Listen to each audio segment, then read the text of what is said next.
Hey Raghunath, tell everyone about our Patreon community. Sure, Kaustubha. The Wisdom of the Sages Patreon community is an incredible online yoga resource. If you like the type of yoga wisdom and culture we share on the show, then our Patreon community is a great next step. This is a listener-supported podcast, and any level of sponsorship will unlock a wide range of live and archived classes, talks, and even workshops. Raghunath teaches, I teach, and we have a host of other excellent teachers on topics ranging from yoga philosophy, asana classes, storytelling, Ayurveda, kirtan, cooking, meditation, and a lot more. We even have an incredible online Bhakti 12-step recovery group. So if you want to check it out, go to patreon.com/wisdom of the sages. All right, let's get it on. Om Namo Bhagavate Vasudevaya. Om Namo Bhagavate Vasudevaya. Om Namo Bhagavate Vasudevaya.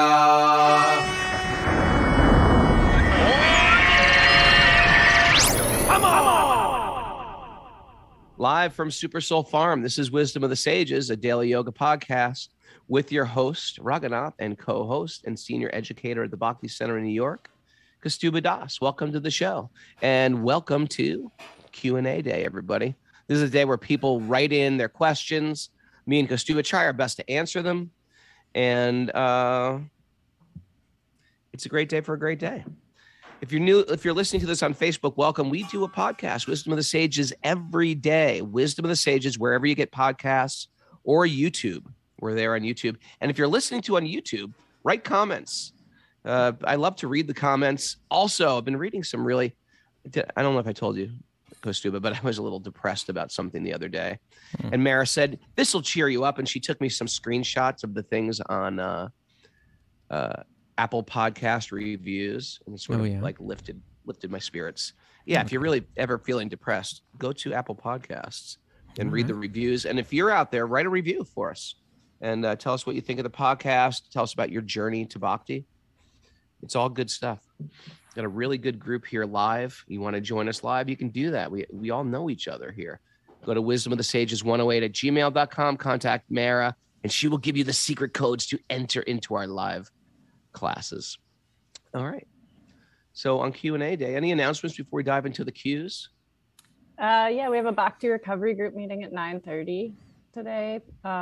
And then tomorrow is a special workshop at noon with Anu, who's offering postural yoga for alignment and the alleviation of chronic pain. That's for Patreon members. That's great. Anu's great. He's empowered. If you want to become a Patreon member, support what we do, you just go to patreon.com/wisdom of the sages. We're community supported. So thanks for all of our Patreon members. It means a lot to us. Kaustubha, any announcements from you? We're interviewing you tomorrow, right? Like, we got a lot of nice response when you interviewed me in the prophet style last Sunday. Right. Prophet style. Prophet style is where you ask like sort of substantial, deep, but yet simple questions like, what is a friend? So tomorrow we do interview day, and everybody liked Kaustubha's interview when I did these like sort of deep but simple questions to Kaustubha, and he gave such substantial answers. For some reason, I think, well, if they like him, they'll like me. That may not be true. They may not be true, but I'll try my best. You this way some time ago, and it was, people liked it. So, but we got to come up with some new questions. That's the thing. All right. Okay. I don't remember. Anyway, that's tomorrow. All right. Yeah. All right, let's dive into our questions, my friends. This one's coming from our daily Zoomer and friend, Cindy Lunsford from Nashville, Tennessee. Nashville, Tennessee. Cindy is an empowered yoga teacher. You can follow her on Hot Yoga Cindy or Hot Cindy Yoga. I can't remember. But she's a great yoga teacher, trainer. We do trainings together also. And she's just like absorbed in Bhakti down there in the middle of Nashville, inspiring people on their path. So it's an honor and a pleasure to have her on the show. I call her Yogeshwari because she's the yoga mistress. What's your question? Here it comes. She says she'll make this quick and sweet. I regularly listen to various lectures, kirtans, and readings from a variety of devotees. as well as participate in different reading groups of the Gita and Bhagavatam. She's like taking it in from all different angles, right? Reaching out there, searching for that stuff. What I seem to notice is an inconsistency on the invocations that are recited at the beginning of each. So generally, there's some invocation chanted, some mantras, some verses chanted, and she's seeing that there's different people chant different things. Even with regard to the Gita and the Bhagavatam, there seem to be discrepancies depending on the speaker.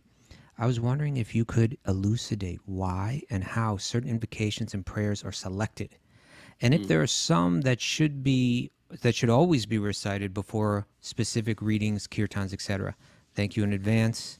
I'm forever grateful for your daily insight and wisdom and for leading us on this path. Thank you, Cindy. He's grateful. Good question. And I know when we're stepping into a very foreign culture, and then all of a sudden you're going to different classes by different teachers and they're doing different invocations. You're like, is one right or wrong? Are they just inconsistent? Does one guy just not know the deal? The idea is before we give a talk even, and we do this on this class as well, our regular classes, is first we go to God, to Guru, right? The Guru is the people in our life that have introduced us to a spiritual path. And there's many, many pranam mantras or prayers of appreciation. And it's a very beautiful culture because we understand that if we have something valuable, it's not ours. It just didn't manifest or a gong went off and I became enlightened. But we are made up of the mercy of other people, that people have spoon-fed us spiritual knowledge. Now, if you say, no, not me, I just read books. Okay, well, the person who wrote the books, we get into this mood of spiritual life, understanding that this is a descending path, and therefore I'm grateful for all the people that have been on this journey ahead of me. And so we start anything, a class, a lecture, do some rituals in India.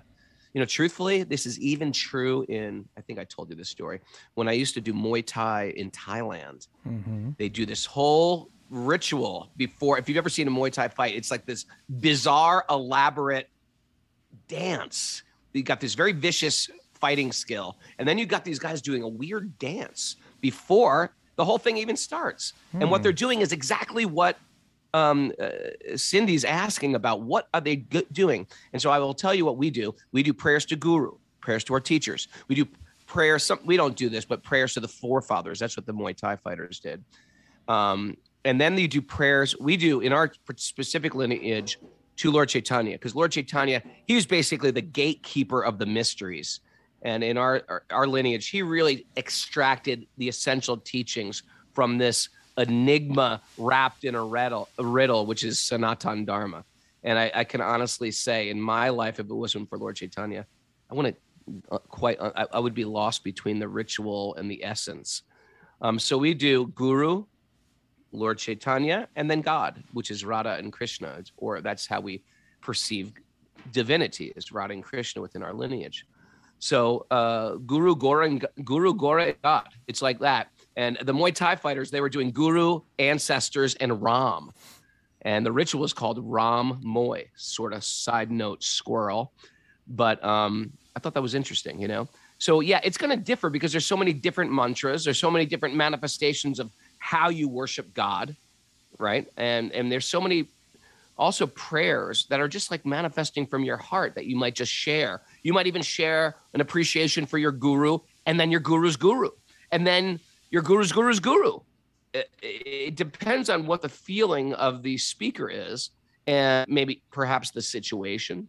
Like, I don't get into tons of mantras when I'm teaching a yoga class, but I will say a very basic one to my guru. But if I'm teaching at a temple, I might have many elaborate prayers. How was that for an answer, Kaustubha? Was that complete? I think so. What do you think about that Muay Thai thing? Isn't that weird?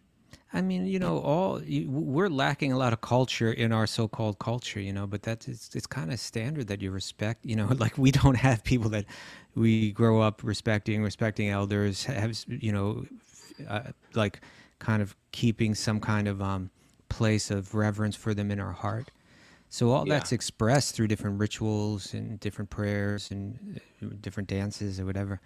And so yeah, when particularly, you know, it's funny. Just this morning, I was writing something this morning, you know, and I was looking. I was just kind of Googling around, trying to find like different things that might be expressions of kind of like a pseudo type of spirituality. Yeah. And so, but in searching for that, I came up with different things that were like saying, like, how do you recognize like someone that's like fake spiritually? And one person said, like, they're always quoting other people. They're, you know, like if they've really got a realization, they just speak their own thing. When really, traditionally, it's not like that. It's quite the opposite, actually, right? Right. It's not that you're not speaking your realizations, but you're doing it as a representative. You know, you're doing it as a representative. And so, and the idea is, the speaker is really feeling like it's not that I've got such a special idea that I'm putting out to the world. It's like I'm trying to take an idea and be one link in the chain to bring it down to the next person. And so the speaker's thinking, really, my role is to try to get out of the way. My role, you know, maybe it needs to be translated in a certain way. Maybe it needs to be reworded in a particular way for a particular audience. But essentially what I'm trying to do is get out of the way of that flow of this divya jnana, of this divine knowledge. And so what they do is they're recognizing, I received it from my teacher, who received it from their teacher, who received it from their teacher. I'm just trying to be the representative, so I'm asking for their permission. I'm asking for their blessings by invoking their name or through a particular prayer. And as you said, that might... There are many prayers out there to do that with. It's not like there's only one standard way to do it. You know, it's interesting. In our culture, we've sort of like, we try to be that authority. Check it out. It's all coming from me. And we don't like to give those praise. So when I was doing the Muay Thai class, it was before I was married, but my wife, she was taking a Thai massage course at a traditional school in Chiang Mai. And I went there one day, and the guru who brought it from India to, you know, hundreds of years ago, because it's an Indian massage, Thai massage. And so they have this Murti outside, a covered Murti. A Murti is like a deity of their guru, Shiva Gokarnapaj. And every morning, all the students who are from like Australia and, you know, United States, they're all going out, and all the teachers are going out there, the Thai teachers, and they're doing these prayers to the guru. And for me, it's like, oh, this is Guru Puja. We did this in the ashram. We have a Murti or a deity of the guru. We sing prayers of appreciation. But you can look at the faces of all these Australians and Americans are like, what the hell is going on? Why are we wasting our time every morning? They're like so uncomfortable. They're drinking a coffee while all the Thai ladies are like singing and feeling some great, you know, appreciation within their heart. We've just lost that. We don't have time for, let's give some appreciation to our teachers today. Let's sing a little song for the teachers. You know, let's just cut to the chase. So, all right, I got a question for you, my friend. All right. Questions on my mind. I'm having... Do you have a question? I do, my friend, I do. But here it is. This is from Logan MB via the Discord thread. So we have a Discord thread. Once you get on Patreon, these guys just, it's amazing, this Discord thread. These guys just like talk on different subjects. Every now and then I just tune into the Discord thread. It's like, there's a whole thing going on here within the community. Okay. The term plenary portion, this is Logan via Discord thread. The term plenary portion is used throughout the Bhagavad-gita and the Srimad Bhagavatam commentaries. What exactly does it mean, Kaustubha? Plenary portion. Yeah. If you're reading Prabhupada's books and commentaries, you're going to come across this term a lot, right? Plenary portion. And not only that, he'll say plenary portion or portion of a plenary portion. Right. These are words we don't usually use, do we? Well, plenary, in the regular English language. You know, it's almost like the term plenary portion is almost like a, what do they call it, a oxymoron? Because plenary means whole, and portion means part. Yeah, right? That is an oxymoron. And so a plenary portion, I never thought about it like that. Yeah. but it makes sense. And you know, like the word plenary, like people use it like I think especially they use it like they're saying like this will be a plenary committee or something like that, rather than a subcommittee. It's like a plenary committee, right? It's like the whole committee. Well, they like used everybody. it like in like the Bhagavatam. They use it like Durvas Muni, the great sage, is a plenary portion of Lord Shiva. Right. So what does that mean? Right, I'm going to get there. So first, okay. I'm just saying, like, just like in our common parlance, we might say like a plenary committee is meeting. That means like everybody is showing up for it, and then you might like have a subcommittee, which is a smaller group from that larger committee is meeting. So plenary portion means that it's let's step back for a second. The whole where a lot of this comes from, like where maybe like the most important verse that speaks to this is the verse that's called the Paribhasa Sutra of the entire Srimad Bhagavatam. Have you heard that term, Paribhasa Sutra? Paribhasya means like a commentaries. The Paribhasya? It's like the most important. Like it's said that generally within a larger text, like in these Vedic texts and yogic texts, there'll be one verse. It usually comes somewhere towards the beginning.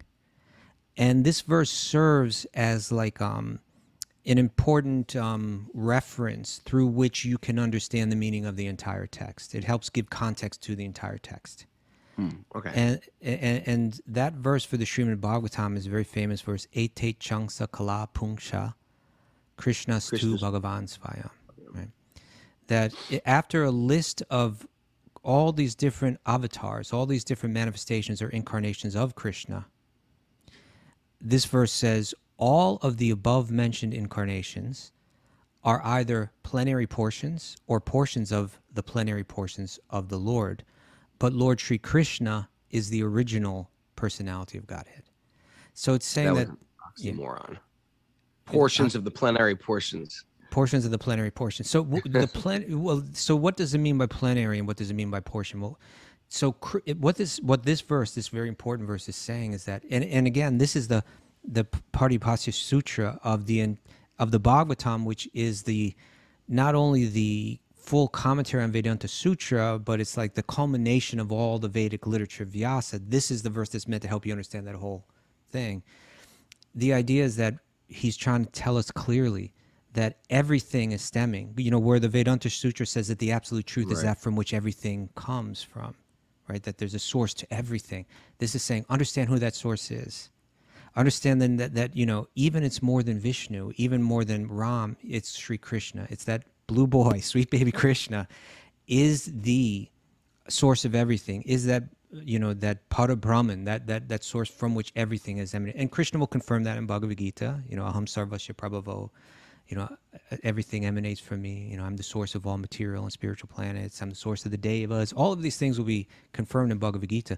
This verse is saying it, as in that final text, making it very clear that all of these different incarnations that have been mentioned in the previous 20 verses or so, there's a whole list of them. And these are important too, because it's not that we just accept anyone as like an incarnation, which happens in India a lot, right? We think every next person is like, it's some avatar, but no, it's listing them. It's even listing when they'll come. It's even predicting ones that were in the future, like Buddha is predicted in that list. Where he received enlightenment is in that, who his parents were. Right? Yeah. So this verse says that all of that list, these are either plenary portions or portions of plenary portions of Sri Krishna, who's the origin of it all. Now, sometimes to help us understand, like in the Brahma Samhita, Lord Brahma prays. He says, the light of one candle being communicated to other candles, although it burns separately in them, is the same in its quality. I adore the primeval Lord Govinda, who exhibits himself equally in the same mobile manner in his various manifestations. So that says exhibits himself equally. That has to do with the plenary idea. That you have Sri Krishna, he expands as, say, Lord Vishnu, right? That Lord Vishnu is him. It's got the full power of him, but it's a portion because he's not exhibiting that full power, right? So like Krishna, the form of Krishna is that boy. He's exhibiting everything. All of the qualities of God are manifest in that form. Like he's manifesting love in all different varieties. He's even things that Vishnu does not manifest. Krishna. Do you know the four, Raghunath? They're very sweet. Yes, I do. Yes, I do. Four Hot qualities. Seat in me. Hot seat in me on Q&A day on Facebook. Does Mara know them? I bet Mara doesn't. I bet we could stump her with this one. Here's the question. How is Krishna different than, like, what qualities does Krishna have unique to any other avatar? Yes. That is the question. Okay. That's what makes Krishna the most complete. There's four. Okay.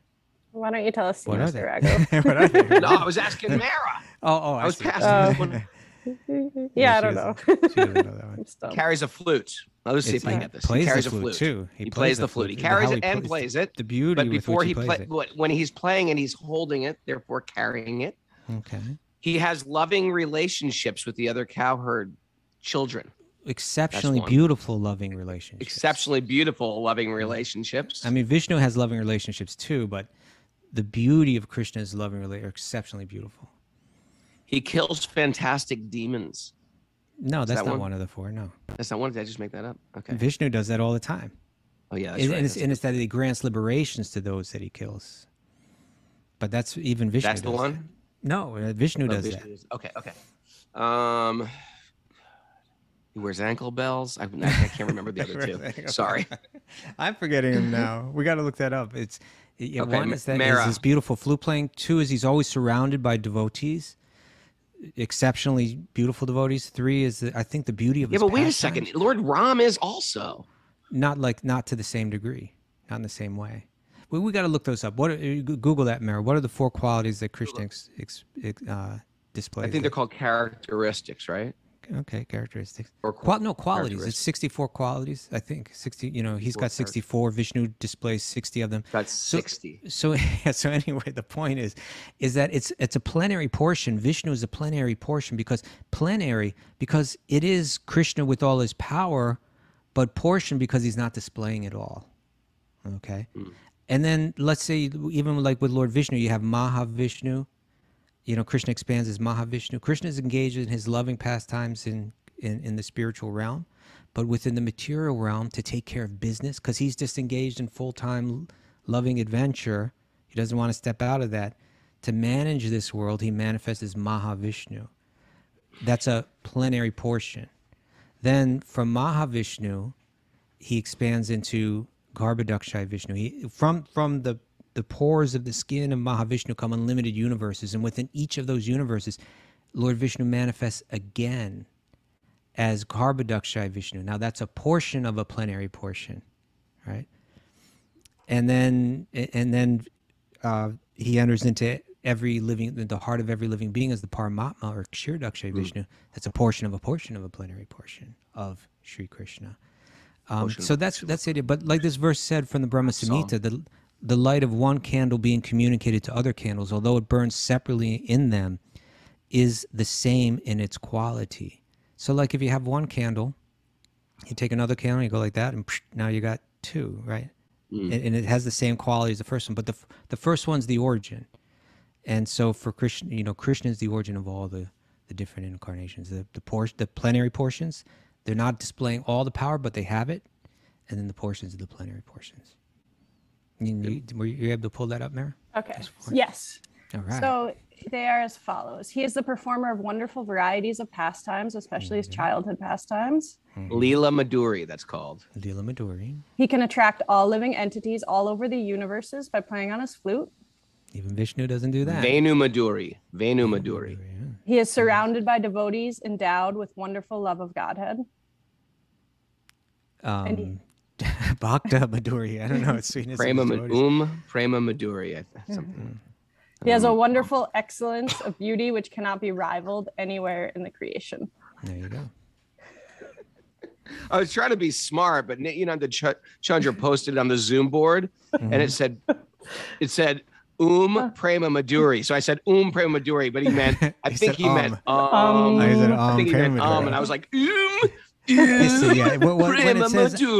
when it says I forget right after it, that means Prema Madhuri. I forget. I forget Madhuri. Oh, that was embarrassing. Okay, so Logan, I hope that helps explain. There's plenary means the full power of Krishna is there in that portion, but portion means he's not displaying it all. Okay. Oh, all right. Hit me. Okay, Let's next see what you got. question. This is coming from Renee G. Renee, oh, she's from Philly area. Renee Is she? Danger. Okay, Yeah. Renee G. She's Via cool. email. She wrote it in via email. Did we tell people how to write via email? Wisdom of the Sages 108@gmail.com. We will accept your questions and we'll try our best Okay. to answer them. So Renee writes, I finished the condensed Mahabharata. It's an abridged form, apparently. It was a crazy read, as promised, and I wish I was less confused about some of it, but I'm sure someone will explain it to me someday. Okay? The violence... Let's interrupt right there. All right. This Mahabharata is the biggest epic in the world, according to Wikipedia. It's 100,000, and they're our gold standard authority on, right and wrong, facts meets fiction. But the Mahabharata is 100,000 Sanskrit couplets. That's like 14 times bigger than the Iliad and the Odyssey combined. Whoa. It's a massive work. So when we read anything, for the most part, is going to be shortened or abbreviated. But I find in all the different versions of the Mahabharata I read, to really sort of like fall in love with the characters or have some type of relationship with the archetypes of those characters, it can't be too small. Like there are some very small Mahabharats that I wouldn't recommend reading. I like Krishna Dharma's Mahabharata. I'm going to give a plug for it right now. Or what's the other one we read a lot? Kamala Subramaniam's. Kamala Subramaniam. Yeah. That's a great one too. I think that one might be out of print, at least in the US. Really? Yeah, maybe. I think so. Check Last that time I out. tried to get it, it was hard to find. But Krishna Dharma's is a great, but even Krishna Dharma's, it's like still like 800 pages.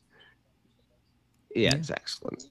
So anyway, my point is, with that, you got to fall in love with the characters. And I find that very easy to understand, but she brings up another interesting point here. Go on, Kaustubha. The violence of the battle was a challenge for me to get through, for sure. And I'm wondering if you can, the battle goes on for a long time. Those 18 days is like a lot of, there's a lot of bloodshed going on in the book. A lot of description there. So the violence of the battle was a challenge for me to get through, for sure. And I'm wondering if you could suggest a book that includes more about Krishna's childhood days. If anything like that exists for my next read. Thank you all so much for all you do. I hope you all have a wonderful time and a safe and uneventful journey home. Maybe that was written when we were in Colombia. We were in Colombia.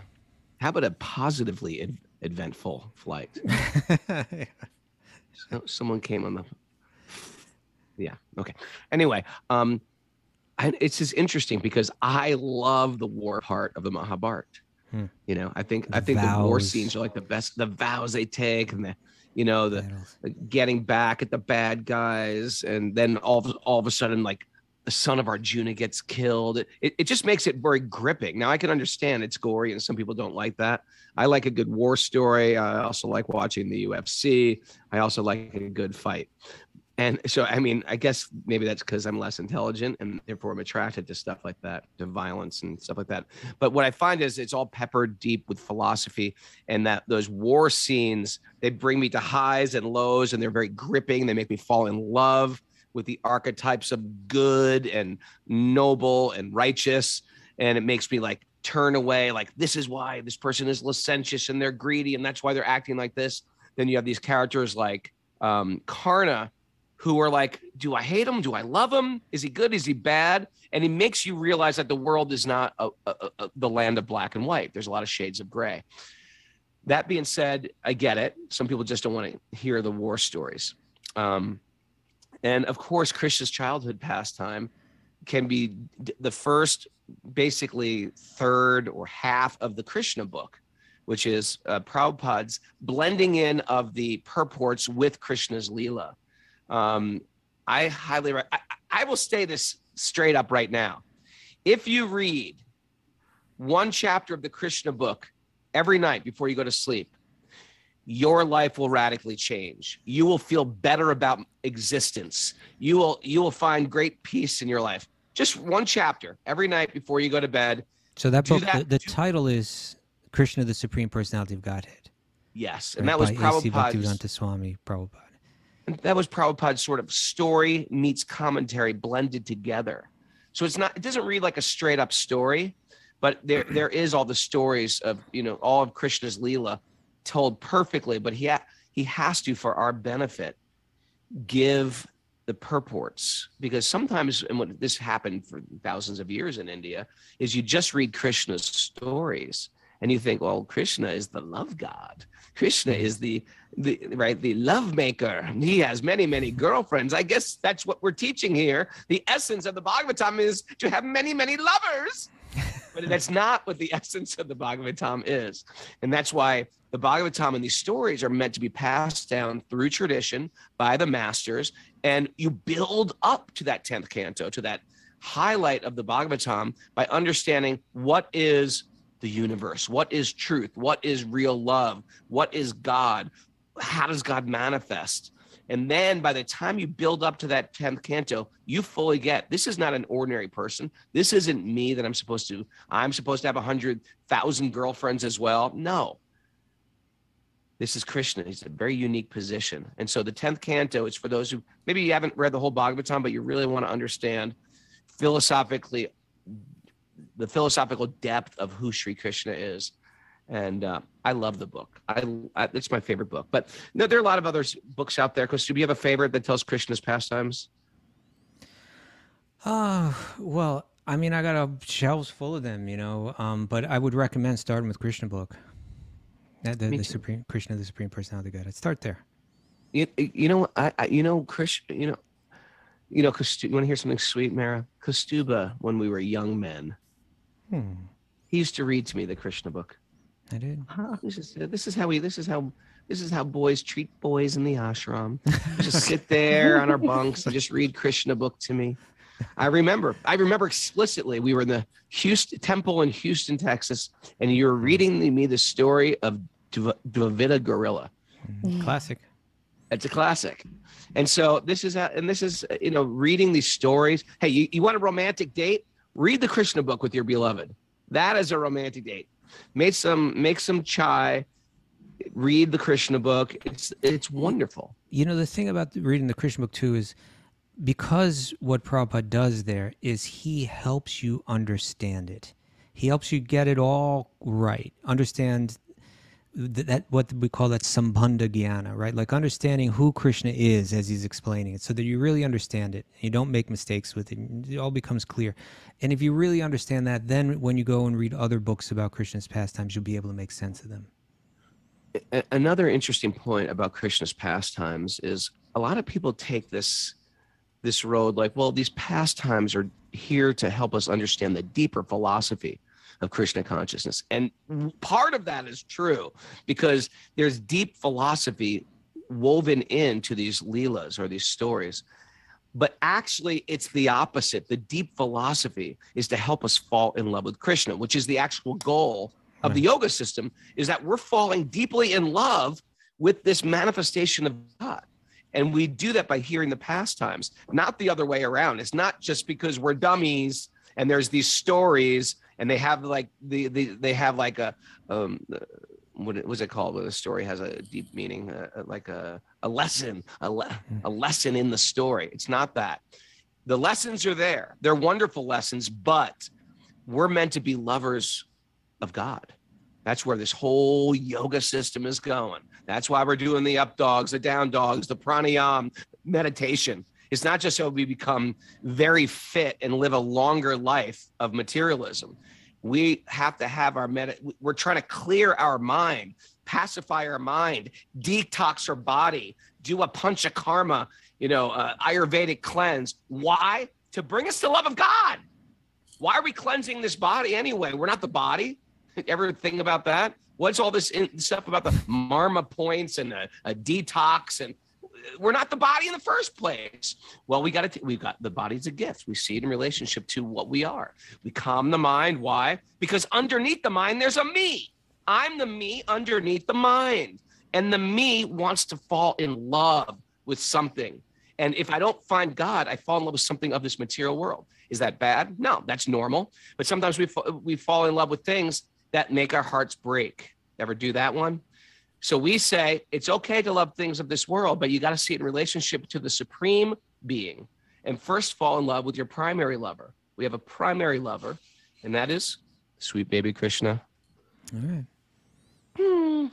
Thank you. Was that my question, or did I just take your question? No, that was your question. That was my your question, okay. And you got one from me. Okay, sir. This is from this is from the skate monk Uddhava Sandesh. You did that because you know he's going to use it in his next tape. That sound you just made right there. He makes these compilations. I don't know if you've heard. How do people hear those? You don't want to hear them. It's okay. Just keep going.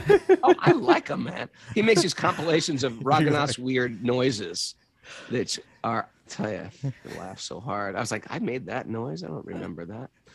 But anyway, he says, I've always had a hard time understanding real versus ideal of Ekadashi. So Ekadashi is the 11th day of the full moon. From my understanding, the ideal on this day is to eat less and chant more. Devotees devote less time to bodily needs and more time to spiritual practices. However, I've often experienced Ekadashi to be a day in which devotees spend extra time and energy making special preparations, or at the very least, a day in which grains and beans are avoided, but everything else continues in normal fashion. I totally get what he's saying. Like, okay, I'm going to let you answer this. So my question is, how important is the regulation in one's bhakti practice? I have been and still follow Ekadashi out of habit. That's a day we don't eat grains or beans, or some people fast. But oftentimes I forget the essence of the sacred day and neglect to spend any extra time, chanting, reading, like more in meditation. Mm-hmm. I strive to be able to see Ekadashi as an exciting opportunity to spend more time with Krishna rather than a day in which I'm hankering for bread and lamenting all the quinoa in my meals. All right, Mara is another person out there that hates quinoa like me.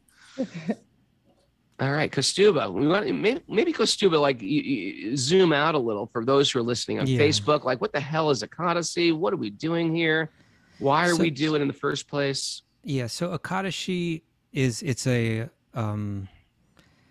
a lunar calendar term, right? It refers to the Ekadashi. Ekadashi literally means 11, right? Dasha means 10. Eka it means 1, so you add 1 to 10, you have 11. So Ekadashi refers to the day, the 11th day after either the new moon or the full moon. Both of those are called Ekadashi. So you'll have roughly 2 of these days a month. And the fortnight, we call it. The fortnight. And it's said that this day is special for different reasons. It's said that this day can become important in one's spiritual practice for different reasons. Now, there are practical ways of looking at this, and then there are, let's say, more far out metaphysical things going on that require faith for one to really invest and to buy into. On that end, we're told that bad karma exists in grains and beans on this day, and so it is better to avoid eating these on that day. And in order to, that's kind of like the kind of thing, okay, that takes some faith. I don't expect everyone just to buy right into that, okay? But when you place your faith in this larger tradition, you accept a lot of things, as long as they're not hurting anyone or whatever, then okay, I could, if you're, if this ancient text, which is saying so much that makes so much sense and has transformed my life positively in so many ways, is saying this detail, well, then it carries some weight in my eyes, even though I might not be able to directly perceive that. So we're told that on this day, better to avoid eating grains and beans.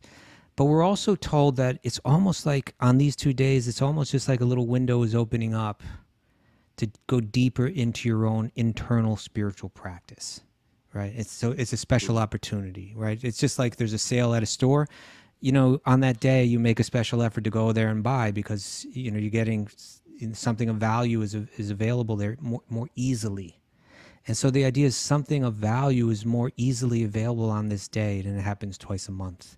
And so therefore, aside from this idea of avoiding grains and beans because they're full of some kind of negative potency on that day, there's also the idea that I can really maximize my spiritual efforts on this day. So let me set aside this day in my calendar and let me have some extra focus. Now, what Uddhava Sandesh is saying is he's saying, well, you know what, I live in a community where we all buy into this. I'm a member of a community where we all buy into this. But I see that, like, it doesn't seem like everybody's having the deepest spiritual practice on the day. It seems like everybody's just struggling to avoid these grains. And I'm sitting here, and even myself, right, like wishing I was eating more. And the fact is, I would say like this. You're still a young man, Uddhava Sandesh, I think, AKA skate monk, he's still zipping around on that skateboard. It won't be long till you're not on that skateboard anymore, youngster, okay, right? It won't be long till you realize that maybe I got to skate a little bit less. And you'll be getting, but you have you're going to have a lifetime relationship with this day. And how you approach it in your spiritual maturity right now may be on a certain level, and what it means to you as you mature in your spiritual practice may evolve. So in the beginning, it might be just like, I'm just struggling to follow this restriction, right? And really that's all that's going on in this day is I'm just avoiding that restriction. Really, the entire Vedic yogic world is full of all different kind of cultural and social and personal etiquettes and ideas and practices and techniques and so on. It's so vast. And so we need to kind of narrow them down and apply certain ones in our lives. And certain ones will be more important to us than others. Now, as a follower of Srila Prabhupada, who brought this bhakti to the Western world, he understood that Ekadashi is followed differently by different people. If you go into the strict ashrams in Vrindavan or in Navadvip in Bengal, generally people fast entirely on this day. And a lot of times they stay up 24 hours, like they don't go to sleep. They totally minimize the eating and they totally increase the spiritual practices. And most of us can't do that with the lifestyle that we have. We got to be to work on that day. And if I'm going to be to work, I need to eat that day, And I wish I had time to do extra spiritual practice, but I struggle with that on every day. And I don't even feel the particular strength. Even if I do have the time, maybe I'm just weak and I'm not able to really dedicate myself as much as I wish I could. And that's not the end of the world. Now, what Srila Prabhupada did is he said, here, follow it like this. He kind of minimized it. And he said, these are the two things that I'm asking you to do. Try to increase your spiritual practices. And the one restriction is, he said, don't eat grains and beans on this day. And so as his follower, I follow that, right? I follow that recommendation of his. And, but, as I mature and as I get older, I'm hoping that this day will mean more and more increasingly to me, and my ability to go into deep spiritual focus on this day will increase. And that's maturity. And it's common that we look around our spiritual community and say, nobody even's getting this, well, some people may be getting it, but you're not seeing them as much, amongst the broader group of people, certain people are starting to clue in on these things and starting to understand them more deeply and starting to benefit from them more deeply. And the idea is, as I'm maturing, I want to become more like that, right? So although this day for you now might just be a struggle to follow this restriction, keep trying and associate with those people that you see are digging in deeper to it. If you can try to spend time with them, what to speak of really respect and serve them, then some of the depth of their realization may begin to rub off on you. And this day will start to mean more and more to you as you go. So, fasting is the kind of thing where it's like, if you lived in a traditional Indian village, fasting on a day would free you up of so much time, right? Because it requires time to gather the ingredients, and it requires time to cook, and it requires time to eat, and it requires time to clean up everything. No one cooks here, Kaustubha. Yeah, we just order. We eat a bar for breakfast. Yeah, stuff a bar down our face. A muffin. Yeah. So the idea, to fast on a particular day, it was imagine 3 times a day you don't have to gather the ingredients, prepare the ingredients, offer the ingredients, eat it, and then clean up. And you do that 3 times in a day. You wipe that off the board. You've got a lot more time. A lot more time. We live in a different world. We might not. The external circumstances are making it more difficult for us to focus deeply on this, but try. Try to even honor it in a small way initially. And as you age and as you grow, try to deepen that. And you never know, 10 years down the road, you may have a very different relationship with this day. What to speak of, hey, it may even be like 30 or 40 years down the road where this really starts to mean something to you. So even if in your youth you're not totally getting it, as long as you know what the worst thing to do is just to become like that self-righteous guy that's like, nobody gets this, nobody, it's just like, nobody look gets at this like, clown. me. Yeah, Right. or even I don't get it. I'm still criticizing everybody, right? So the real thing to do is, this is how I try to understand. With faith, understand that there's more here than I can grasp, and there's more here to benefit from that I'm weak and I'm not fully taking advantage of.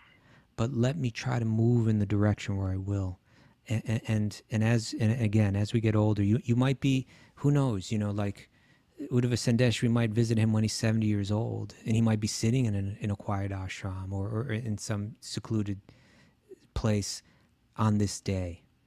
It may be going really deep into it. And at that point, the power that's available on that day, right, the increased spiritual potency, he's now ready to accept it, now ready to receive it. Now it's like, it's really like a boom. It's like a really strong connection that he's feeling. And even though he was never able to connect in the same way earlier in life, it was all building up to get him to the point where he was able to receive it. Just by honoring it, by honoring the people that honor it, by not criticizing people that are honoring it not so well. Now you're ready to receive it. And then those practices will become super potent. Okay. Lady Squirella has a question for you. That was my, you missed yesterday. It was the message board was find Raghunath's drag name.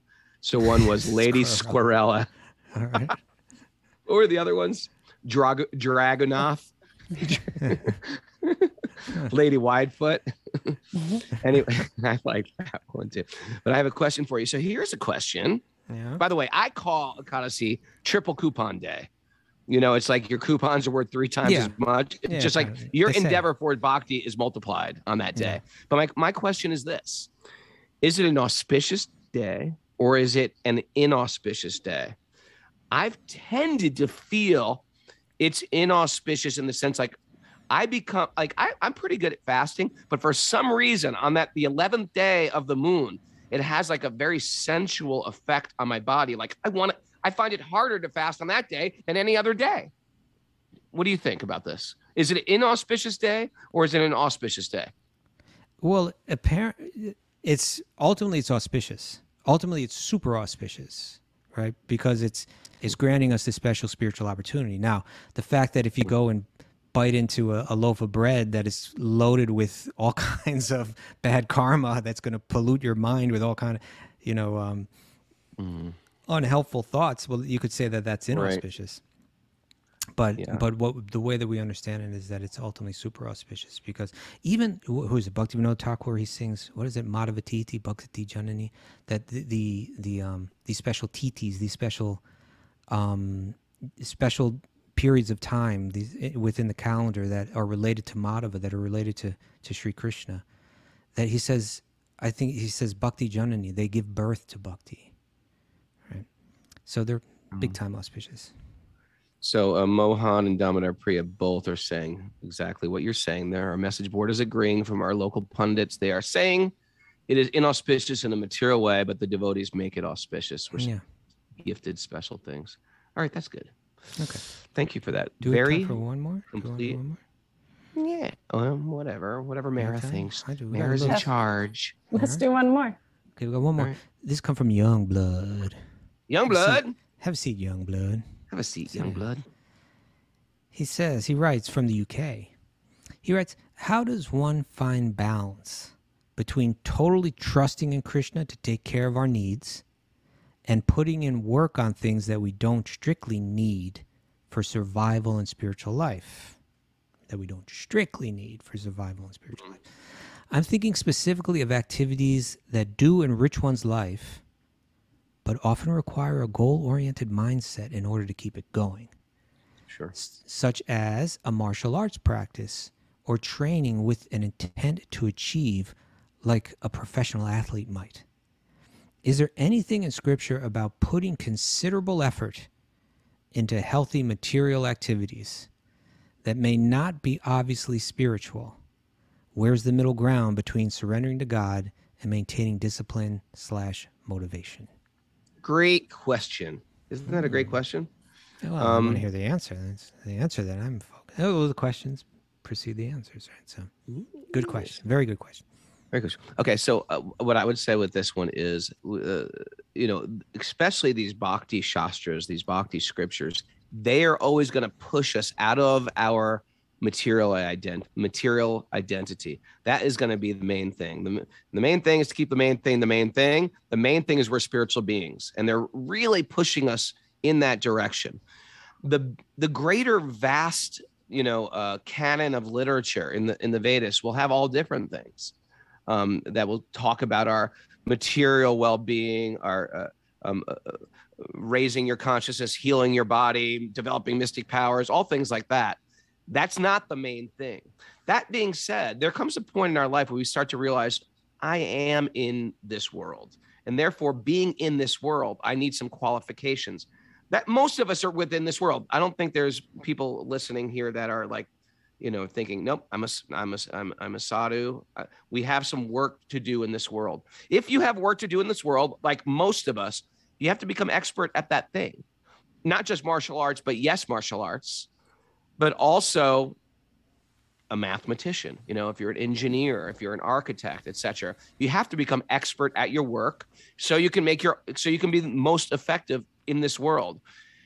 That being said, we are always going to these the main thing shastras or sacred literature, which is reminding us of what we actually are.